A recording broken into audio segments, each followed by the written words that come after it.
माछ तरकारी समस्त खाइबा पसंद होता है किंतु ये जो खरा गरम रे गैस पाखे जो मैंने छिड़ा होकर रोसे करती ना से मैंने जानी था केते कष्ट होता है किंतु आज एमती गोटे रेसिपी मुझे सेयार करी जो कि ना गैस पाखे बेसी समय छिड़ा हाँवाई पड़ो ना मसला कषियापाई पड़ो भिडियो प्रथम शेष पर्यंत निहाती देखते जानीपारे रोसई केमी बनी। नमस्कार मु प्रज्ञा आपको स्वागत करुच्ची प्रज्ञा होम किचन रे। जम्मा भी लेट करवानी चलते देखा आज रेसिपी बनवाई मुझे प्रथम किसी माछ नहीं आसी माने मु जो एरिया रे रहूची से एरिया रे माछ को कानकुर्ता माछ कहती आ को जगह फाड़ी माछ कहते आपण आड़े माछर ना कौन प्लीज कमेंट रे निहाती जनातु। ये देखिपे मु प्रथम माछ को धोईकी काटिकी परिष्कार करनी माछ को मु जमा भी छोट छोट पीस करनी एतकी पीस रखी माने गोटे माछ को मुझे 3टी पीस करी मुझे प्रथम किसी लुण तापर मुझे किसी हलदी देकी से माछ को भल भाव मैरिनेट कर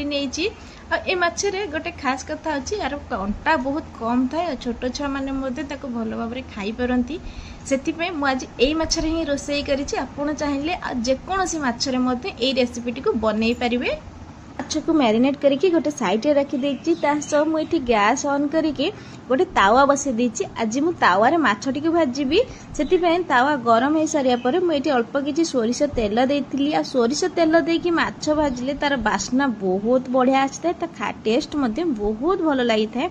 मुझे से सब माछ को देकी जमा भी बेसी माछटी को कड़ा हवा पर्यंत भाजीबिनी जस्ट हल्का भाजीबी भाजी आठी माछ भाजी हवा भितर मुझे गोटे मसला प्रस्तुत करके देखई दूसरी से मुझे किसी पोस्त नहीं ता सहित मुझे किसी धला सोरिष नहीं कि रसुण मुझे सहित मुझे किसी जीरा नहीं मैंने गोटा जीरा नहीं सहित जी आप कड़ा खाइबा पसंद करती मुझे 2टी लंका नहीं आप जी कड़ा खाइबा पसंद करती से अनुसार लंका ने भल भाव ग्राइंडिंग कर नहीं चली आसी।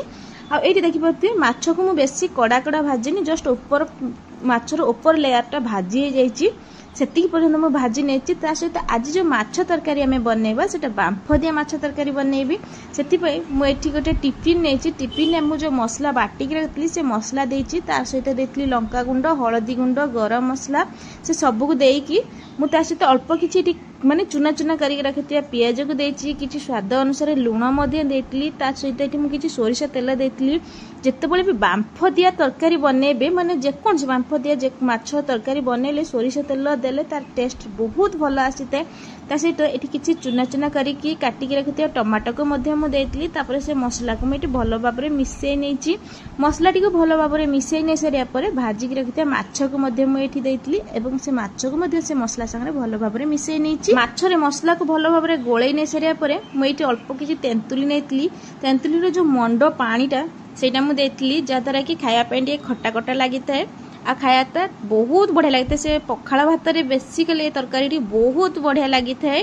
एबे मु गैस रे कड़ाई बसई नहीं आ कड़ाई रे देखि पाते पानी मध्ये हमर एठी गरम हे आसलानी से गरम अवस्था रे मु से टिफिन को रखी आ किछि समय तक एमती कवर घोड़े की सिजिया पई से माछ को छाड़ी देथिली बांफेबार किछि समय होबा परे मु एठी कवर खोली की चेक कर नेउची देखि परथिबी हमर पानी मध्ये कमी आसलानी। एबे मु से गैस को ऑफ कर नेछि आ टिफिन टी को किछि समय पई ठंडा हबा पई मु एठी छाड़ी देछि। टिफिन टी को किसी समय पर ठंडा हवा पर मुझे कवर खोलिकी चेक कर देखिपे देखिकी केते सुंदर लगुच माने आपण विश्वास करेंगे जे तरकारी आमर जो बनी माछ तरकारी मसला टी आम ना कषि ना गैस पाखे बेसी समय छिड़ा हाँवाई पड़ी बहुत कम समय कम परिश्रम आमर माछ तरकारी बनिकी रेडी हो जाइए तरकारी टी को देखिकी विश्वास होनी ना आम तरकारी गैस पाखे बेसी समय छिड़ा हाँवाई पड़ी ना मसला कषियापाई पड़ी देखिले केते शीघ्र झटापट आ फटाफट रेडी हो गला आमर बांफ दिया माछ तरकारी। मु तो कहबी ए खरा दिन रे जदी पखाळ सांग को एपरी माछ तरकारी मिलीगला ताला किछि भी दरकार पड़िबनी आ थरे थरे एपरी माछ तरकारी बनै के घरे निश्चित ट्राई करंते तापरे जानिबे केते टेस्टी हेइताय आ कम समय रे कम परिश्रम रे मध्य बनी जाइए। वीडियोटी मोर आपण मानक किपरि लागला कमेंट बॉक्स रे निहाती जणेबे आ जदी मो वीडियोटी आपण मानक भलो लागिथिबो प्लीज लाइक कमेंट शेयर और सब्सक्राइब निहाती करंतु पाखरे थिबा बेल आइकन को प्रेस करंतु जा फळ रे कि मु जहा भी नुआ नुआ वीडियो अपलोड करिबे आपण मानक प्रथम नोटिफिकेशन जीवो इंस्टाग्राम रे किंबा फेसबुक रे देखुतले फॉलो तो निश्चय करंतु। रहिली देखा आ गोटे नुआ वीडियो रे पुणी आउ थरे आसीबी माछरे आउ किछि नुआ आइटम नै रहिली टाटा बाय बाय।